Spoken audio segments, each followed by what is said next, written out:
প্রিয় ছাত্রছাত্রী যারা West Bengal council of higher secondary এডুকেশনের দ্বাদশ শ্রেণীতে পড়ছো, তৃতীয় সেমিস্টারে সাবজেক্ট রেখেছো জিওগ্রাফি, তাদের জন্য প্রতিবারেই আমি চ্যাপ্টার ভিত্তিক যে সমস্ত তোমাদের এমসিকিউ কিংবা স্তম্ভ মেলাও বিভিন্ন ধরনের যে টাইপগুলো রয়েছে, অ্যাজারশান, রিজন, সত্য মিথ্যা, শূন্যস্থান পূরণ আমি আপলোড করে থাকি, তোমরা অনেকেই দেখেছো।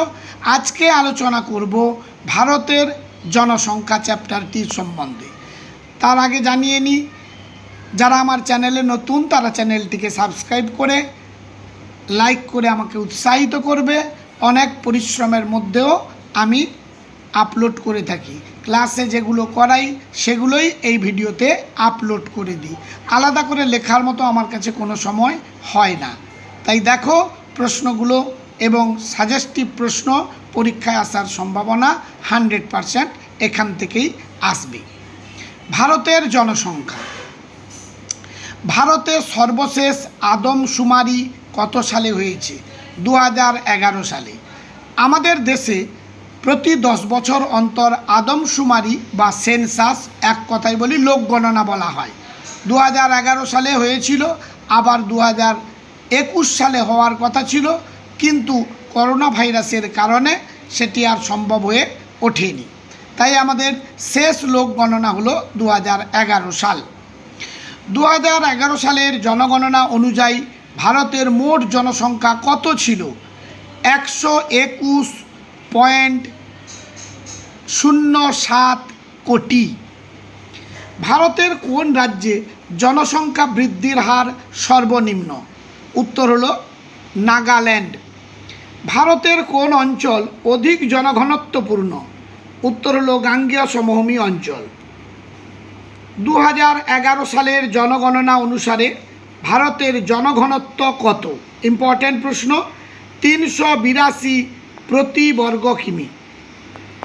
ভারতের লিঙ্গ অনুপাত কত? 943 জন মহিলা প্রতি 1000 পুরুষে। পরবর্তী প্রশ্ন, 2011 সালের আদমশুমারি অনুযায়ী ভারতে সাক্ষরতার হার কত? ইম্পর্ট্যান্ট এটিও, 74.04%। ভারতে নারী সাক্ষরতার হার কত? 65.46%।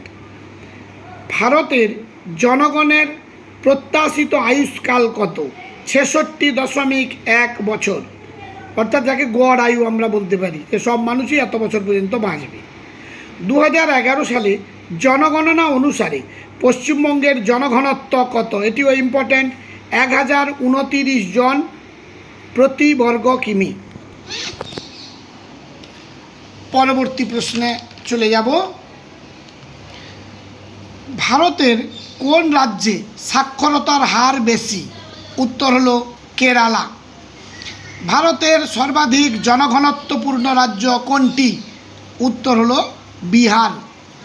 ভারতের কোন রাজ্যে সাক্ষরতার হার সর্বনিম্ন? উত্তর হলো বিহার। কত সালে প্রথম ভারতে জনগণনা শুরু হয়? 1867 সালে। ভারতে কত বছর অন্তর জনগণনা করা হয়? 10 বছর অন্তর। কোন গভর্নর জেনারেলের আমলে ভারতে আদমশুমারির সূচনা হয়? Lord Mayo. জনঘনত্ব নির্ণয়ের সূত্রটি কি? নির্দিষ্ট অঞ্চলের মোট জনসংখ্যা বাই ওই অঞ্চলের ক্ষেত্রমান। ভারতের কোন বছরের জনগণনায় জাতিগত তথ্য অন্তর্ভুক্ত করা হয়নি? 2011 সাল। ভারতের কোন কেন্দ্রশাসিত অঞ্চলে জনঘনত্ব সর্বাধিক? উত্তর হলো দিল্লি। ভারতের কোন কেন্দ্রশাসিত অঞ্চলে জনঘনত্ব সর্বনিম্ন? আন্দামান ও নিকোবর দ্বীপপুঞ্জ।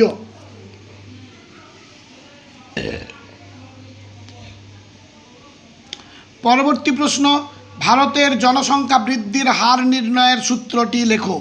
জনসংখ্যা মাইনাস মৃত্যু সংখ্যা প্লাস অভিবাসন মাইনাস প্রবাসন। অভিবাসন মানে বুঝতে পেরেছো, যাকে বলা হয় শরণার্থী, অর্থাৎ অন্য কোনো দেশ থেকে এদেশে যারা আসে সেটা হলো অভিবাসন। প্রবাসন মানে আমাদের দেশ থেকে যে সমস্ত অধিবাসীরা অন্য কোনো দেশে কর্মসূত্রে হোক পড়াশোনার সূত্রে হোক বসবাস করে, সেই সংখ্যা হলো প্রবাসন। বর্তমানে ভারতে জন্মহার কত? 21.8 জন প্রতি হাজারে। বর্তমানে ভারতে মৃত্যুহার কত? 7.2 জন প্রতি হাজারে। ভারতের জনসংখ্যা দ্রুত বৃদ্ধির একটি কারণ কি? উত্তর হলো দারিদ্র্য। বর্তমানে ভারতের জনসংখ্যা কত? প্রায় 145 কোটি। ভারত জনসংখ্যা মডেলের কোন পর্যায়ে আছে? তৃতীয় পর্যায়ে। ভারতে লিঙ্গ অনুপাত নির্ণয়ের সূত্রটি কি? মোট নারীর সংখ্যা বাই মোট পুরুষের সংখ্যা ইন্টু 1000। ভারতের সর্বাধিক লিঙ্গ অনুপাতযুক্ত কেন্দ্রশাসিত অঞ্চল কোনটি? পুদুচেরি। ওটা ক হয়ে গেছে, প হবে, পুদুচেরি। 2001 সালের আদমশুমারি অনুসারে প্রতি 1000 জন পুরুষে নারীর সংখ্যা কত? 933 জন। ভারতবর্ষের আদি বাসিন্দা কারা? নেগ্রিটো, সাধারণত যারা দক্ষিণ ভারতের অধিবাসী। ভারতের সাঁওতাল জনগোষ্ঠী কোন নরগোষ্ঠীর অন্তর্ভুক্ত? Proto Australoid. কেরালার কানিক্কর জনগোষ্ঠী কোন নরগোষ্ঠীর অন্তর্গত? নেগ্রিটো। দক্ষিণ ভারতের কুরুম্বা উপজাতি কোন নরগোষ্ঠীর অন্তর্গত? Proto Australoid. ভারতের কোন জনজাতির মধ্যে ভাঁজযুক্ত চোখের পাতা দেখা যায়? উত্তর হলো ডাফলা। গুজরাটের বানিয়া জনজাতি কোন জনগোষ্ঠীর অন্তর্গত? উত্তর হলো আলপীয় ব্র্যাকিসেফালীয়। সিদ্ধি উপজাতি কোন রাজ্যে দেখা যায়? গোয়া। থোপলা উপজাতি কোন রাজ্যে দেখা যায়? কেরালা। মেঘালয় রাজ্যে কোন উপজাতি বাস করে? গারো। প্রথম থেকে শেষ পর্যন্ত প্রতিটি প্রশ্ন মনোযোগ সহকারে তোমরা দেখবে এবং তৈরি করবে।